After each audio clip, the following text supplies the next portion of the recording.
Hello everyone, आप सब कैसे हैं? मैं उम्मीद करता हूं कि बहुत अच्छे होंगे और अपनी पढ़ाई को बहुत अच्छे से कर रहे होंगे। मैं Akash Kumar Bhadana ICT virtual classroom में आपका बहुत बहुत स्वागत करता हूं मेरे प्यारे बच्चों। जैसे आपको पता है मेरे प्यारे बच्चों, बेसिकली हमारी आपका जो है 7th क्लास है और 7th क्लास में हम लोग आपका देख रहे हैं जो हिस्ट्री हमारा चल रहा है और हिस्ट्री की हमारी बुक है हमारे अतीत सेकेंड हमारी बुक है और उसी में हम लोग चैप्टर नंबर 1 आपका प्रारंभ कर चुके हैं और हम इसी चैप्टर को आपका देख रहे हैं, पढ़ रहे हैं, रिवीजन के दौर में भी हैं। क्लियर है?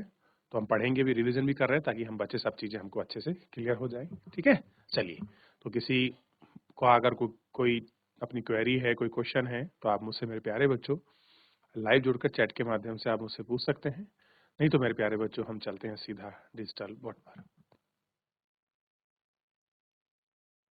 चलिए, तो कल हमने बहुत सारी चीजों को देखा और जानने का, देखने का प्रयास किया। कहाँ कहाँ पर हमने कल जो बात की थी, पहले आप सबसे पहले चैप्टर को देखिए। हजारों वर्षों के दौरान हुए परिवर्तन जो है उनकी पड़ताल, उनकी जांच हम लोग कर रहे हैं। ठीक है, और उन जांच पड़ताल की वजह से ही हम इन सारी चीजों को आपका देख सकते हैं, बैठ के जो है बात कर सकते हैं। क्लियर है?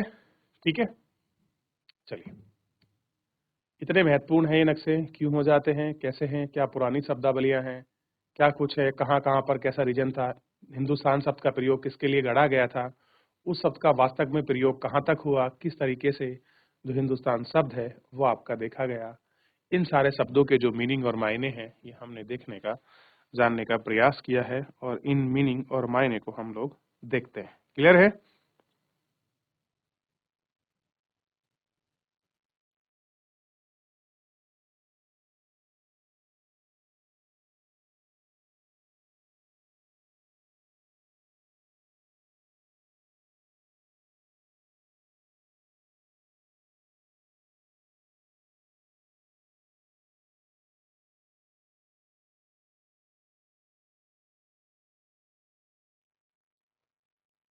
चलिए, इतना देख लिया, आगे बढ़ते हैं और आगे बढ़ गए देख लीजिए। सावधान रहना चाहिए क्योंकि अतीत के भावुन शब्दों को कुछ अर्थ नहीं थे। उदाहरण के लिए जैसे विदेशी जैसा सीधा साधा शब्द बोलते थे और हमारे आज के अर्थों में ऐसा व्यक्ति भारतीय ना हो। मध्य युग में मानो गांव में आने वाला अनजान व्यक्ति जो सांस्कृतिक और समाज के अंग ना हो, वो विदेशी कहलाते हैं। ऐसे व्यक्ति हिंदी में परदेशी, अंग्रेजी में अजनबी कहा जाता है। इसलिए नगर वासियों को वनवासी, विदेशी कहते हैं, किंतु एक ही गांव में रहने वाले दो किस्म के अलग अलग धार्मिक, जाति और परंपरा के जुड़े लोगों को एक दूसरे के लिए विदेशी नहीं थे। कैसे नहीं थे? एक दूसरे विदेशी नहीं थे, यानी कि अगर गांव से आ रहे हैं, सामाजिक परंपरा भले ही अलग है लेकिन वो विदेशी नहीं है, क्योंकि वो जान पहचान है, लोकल क्षेत्र से हैं, पास पड़ोस की भाषा बोलते हैं, देखने में हमारे जैसे हैं। इस आधार पर इन सारी चीजों का मूल्यांकन किया गया, इन सारे आधार पर इन सारी चीजों को देखा गया।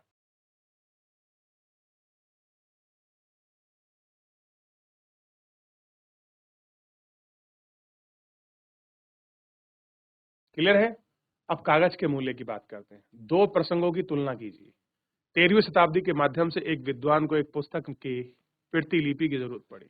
उनके पास उतना ही कागज नहीं था, इसलिए एक ऐसे कागज पांडुलिपि को ढो डाला जिसकी जरूरत नहीं थी।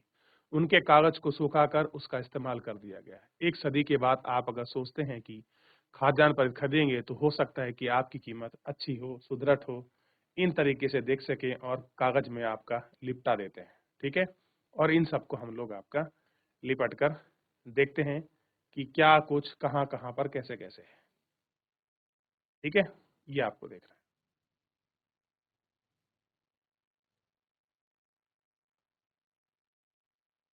ठीक, धार्मिक ग्रंथ, शासकों और वर्तकों और संतों के लेखन तथा उपदेश अर्जित अदालतों के दस्तावेज, हिसाब और करों के खाते आदि में वहां लिखने के लिए उपयोग करने वाली धनी शक्ति, जन, मठ, मंदिर पांडुलिपि एकत्र किया है। इन पांडुलिपियों को पुस्तकालय तथा अभिलेखागारों में रखा जाता है।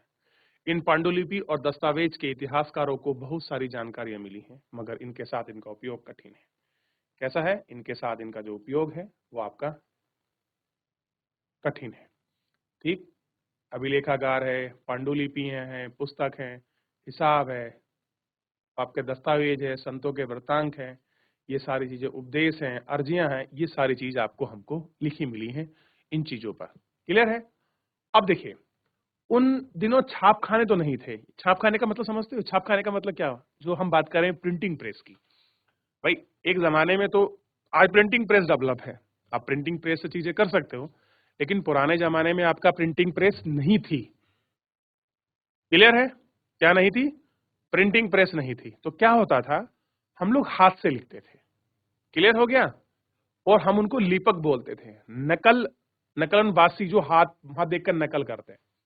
तो उन दिनों छापखाने यानी कि प्रिंटिंग नहीं थी, इसलिए लीपक, लीपक मतलब जो आपके लिखते हैं, कॉपी को बनाते हैं, रजिस्टर बनाते हैं, वो लोग काम करते थे। और नकलनबाजी हाथ से पांडुलिपि, पांडुलिपि की प्रक्रिया है। पांडुलिपि मतलब जो हम, आपके पास कॉपी होती है, आप उससे पेन से लिखते हैं, उसी को हम पांडुलिपि कह रहे हैं। तो वो पांडुलिपि है। क्लियर है? अगर आपने कभी किसी मित्र की गृह कॉपी, गृह कार्य की नकल उतारी है, आप स्कूल लेंगे, आपका होमवर्क करना था, आपने एक बुक ली और जिस बुक से आप कॉपी कर रहे हैं वो कैसी है? गृह कार्य की आपकी नकल बुक है वो। कैसी है? गृह कार्य की नकल बुक। अब आप नकल बुक कर रहे हैं तो कुछ ना कुछ उसमें आपको कुछ उसके मीनिंग या शब्द, उसकी लिखावट, कुछ उसकी बनावट आपको समझ आने में ऊपर नीचे हो सकता है। कह रहे हैं तो आप जानते होंगे कि यह काम आसान नहीं है। आप किसी की बुक को कॉपी कर रहे हैं, आप उससे नोट्स कॉपी कर रहे हैं, आपके लिए कठिन हो सकता है। क्लियर है? कह रहे हैं ये काम कैसा है? आसान नहीं है। और कभी कभी आपको अपने मित्र की लिखावट समझ नहीं आती होगी, और ऐसा होता है, उसने क्या लिखा है, वो से कैसे बनाता है, भय कैसे बनाता है, ये जो लिखावट है ये ऊपर नीचे हो सकती है। आपको मजबूरन होकर अंदाजा ही लगाना पड़ेगा कि यार शायद ये लिख रहा होगा, इसने चाहिए लिख दिया, यहाँ सकना होना चाहिए था, और ये दूर दराज नहीं होना चाहिए था, ये दूर देश होना चाहिए था।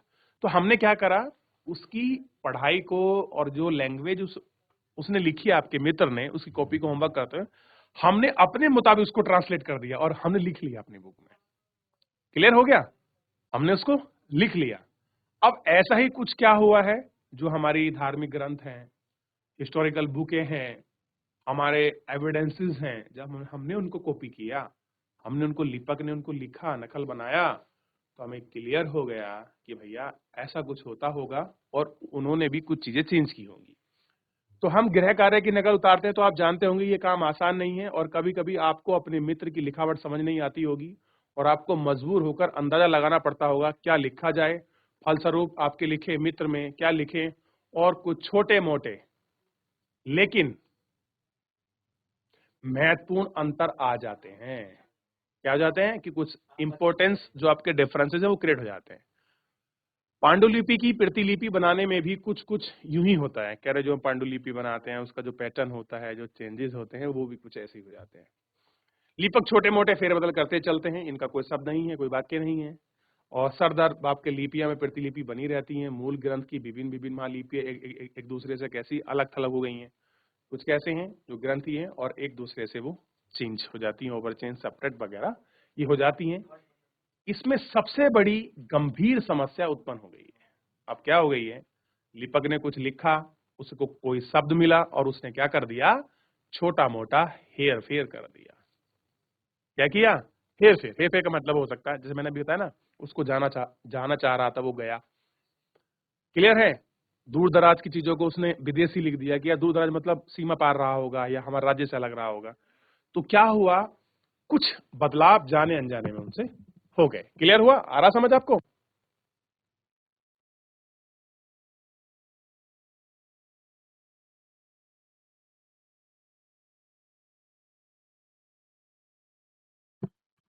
हो गया क्लियर? कोई डाउट, कोई क्वेरी?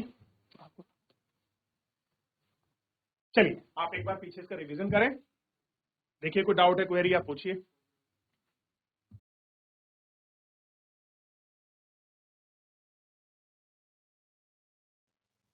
तो मेरे प्यारे बच्चों, आपको पता चलेगा कि आखिरकार हमको, जो हम एक छोटी सी नकल कर रहे थे, लेकिन हमने नकल में कितनी हेराफेरी कर दी। हेराफेरी का मतलब है हमने कैसे कुछ आपके शब्दों के मन जो है शब्द गढ़ दिए अपने मुताबिक और उनका मीनिंग चेंज हो गया। ऐसे ही जब एक ने दूसरे दूसरे तीसरे से वहाँ चीज को कॉपी किया, तो बहुत सारे शब्दों के मीनिंग बदलते चले गए, अर्थ बदलते चले गए। और इसी चीज को हम अभी आपने देखा कि हिंदुस्तान शब्द का मतलब क्या था, विदेशी, अजनबी और परदेसी, इन शब्द के बीच आप इस चीज को अच्छे से समझ सकते हैं। तो आप लोग रिवीजन करिए, आप प्रॉपर पढ़िए। कोई डाउट, कोई क्वेरी रहता है तो हम लोग नेक्स्ट लेक्चर में लेंगे। फिलहाल आज के लिए इतना ही, मिलते हैं नेक्स्ट लेक्चर में। धन्यवाद।